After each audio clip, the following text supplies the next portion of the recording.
Welcome to Paul's Toolbox. Today I have some handy little tips that I want to show you. If you saw my earlier video, I have one on how to do patio pavers, a deck with patio pavers. And I wanted to put grout or mortar mix on the ends to keep my sand from coming out because the end of my brick was running long. I didn't have anything to keep it in place. So on that video, I used it, and this time I want to show you how I did it. The first thing you're going to want is a standard valve stem for your automobile, your car or your truck or ATV, it doesn't matter what it is. You can get these at AutoZone or any one of the auto parts places, and it's usually a pack of 2. It's maybe $5 or $6 for 2 of these. So you take this and you put it on the end of your caulk, and this hole right here will get sealed up by the rubber, and we're just going to blow it right out. I already emptied this tube out because I use this for the mortar. I had to clean it out real good because the sand in the mortar will get into the grooves right here on the side, and it's kind of hard to get it back out. If you use silicone or caulk, anything like that that's just slick all the time, it pops out easily. But you can still reuse this with caulk or mortar. The only problem is, like I said, it's a little bit harder to get it out because sand will get in between the seal right here and the air will blow around it. This one I reused a couple of times already, or several times, and I'm going to show you right now how easy it is to pop it back out. A lot of times you may have a little bit of silicone or caulk in there, so you want to set a rag down. I'll put it on an angle, so when it blows this out, it comes out a little bit where I can get it. Okay?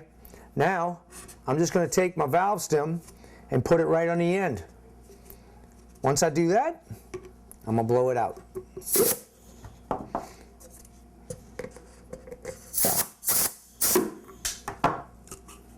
That's all she wrote. We have this out and I cleaned it. All I had to do was rinse it off in the sink because this is a water-based product that I was using in here. So, I have some caulk in a bag right here. I'm going to take and mix some paint in with it and get it the color that I'm looking for. I'm really not looking for anything in particular right now. I just want to show you how it's done. So what you'll do is you'll add paint in slowly until you get your desired look. If you're trying to match something, it really works well. So I'll close this Ziploc bag and I'll mix it up. Here we have mint colored caulking. I can take any color I want and mix in here and make a custom color. You can even use dyes. If you want to use food dyes for this, you could do that. Alright, I make these all the time and I'll leave them in place so I can just pull it out and use the color I need when I'm working with stuff. If I'm working with stone and it's a certain color and I need to use silicone, I'll take my silicone caulk, mix the stuff up in it, and then I have the color to match it, so it really comes out nice. I'm going to go ahead and squeeze this caulking into it. And the way I do it is I'll take this corner right here, one of the corners, and you kind of make like a grout bag or a cake batter bag, you know, one for icing. You're just going to cut that tip off.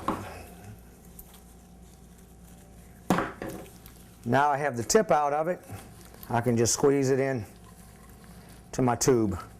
Next, what you want to do is just clean that rim off a little bit. Now I'm going to take my plunger, put it back in, wipe this off, and we're ready to go. We're going to put it right here in this groove. Now this is a large hole. You can make any size hole you want with it. You can have a tight one for something small or a large one for grout, which I was using this for. That's why I have a larger hole in there. And you'll see.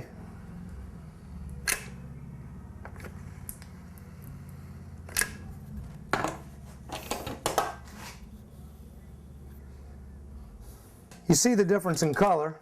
And like I said, you can put any color you want on here. How many times have you taken your caulk or 100% silicone and you didn't have this sealed up real well on the end and it dried up, at least on this front part, so you can't use it? You're trying to squeeze it into something. I poked it numerous times with this and it got it a little bit, but I really can't squeeze it out. You're squeezing it out of here trying to get it, and it starts coming out the backside. Well, we're going to do the same thing. We're going to take this and put it in a baggie and blow it out. Then we can clean this out, get that bad part out of there, put it back in a tube, and you'll have fresh silicone. You don't have to throw it away. I'm going to take a larger baggie because I don't want this stuff getting on me. And I like to use a larger baggie with most of it anyway because it seals better, even for mixing. All right, I'm going to take this, set it down in there, put my tip on it, and blow it out.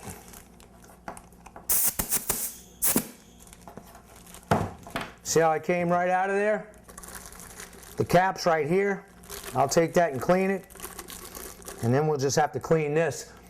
What I can do is take a rod and run it this way, a coat hanger if I wanted to, and clean it out, or I can take this fresh stuff right here and put in my good tube. Silicone's a lot thicker than caulk, so I'm going to take this silicone, put it down in the bottom of my baggie, and this is just what's left. I could take this and squeeze it back into my tube and reuse it, or I can put a dye on this silicone, and I'm going to show you how I do that. I'm just going to use this green India ink. Like I said, you can use dye, India ink, anything like that that'll color this. India ink will work with the silicone where latex things will not. You can't use a food color, I wouldn't think, with the silicone because the silicone is oil-based and petroleum-based, and it's not water-based. Here's my India ink in the bottom here, and I'm going to take my scissors and snip the corner.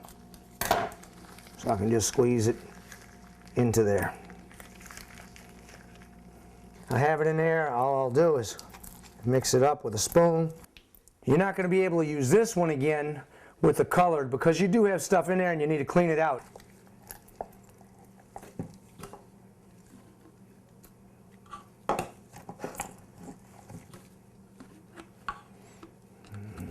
All right. I'm just going to put this small amount in here to show you how it works. Fresh silicone will probably work a little better because this is old. It's been in there for a while and too much air got to it. That's all right. It's still going to work.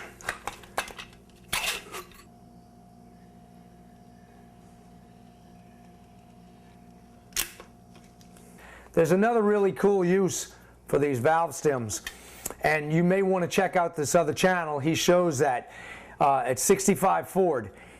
He came up with the idea of pressurizing your cans, or I saw it on his channel where you pressurize your cans, and that's a cool idea because I had some old cans that weren't working, and you have to make an adaptation to this to make it work on a can, and he does that. So you can go check out his channel, 65 Ford.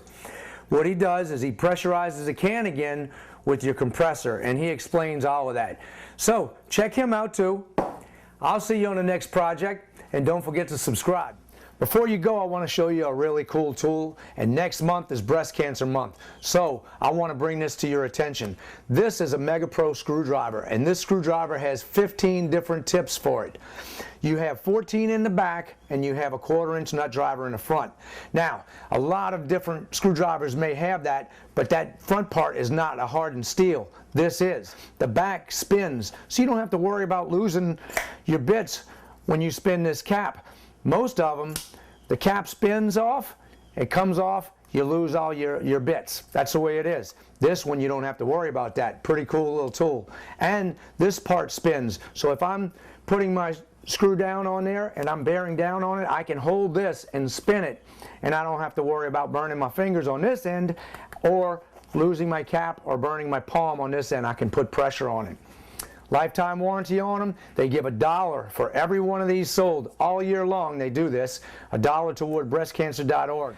MegaPro has an awesome reputation. You know why? They back their tools with a 100% guarantee. If your tool fails, if you strip the end, or if you break any part of it, you send them a photograph, they will replace it for free, and they cover the shipping. You can't beat that. For more information on MegaPro's full line of quality tools, check out paulstoolbox.com.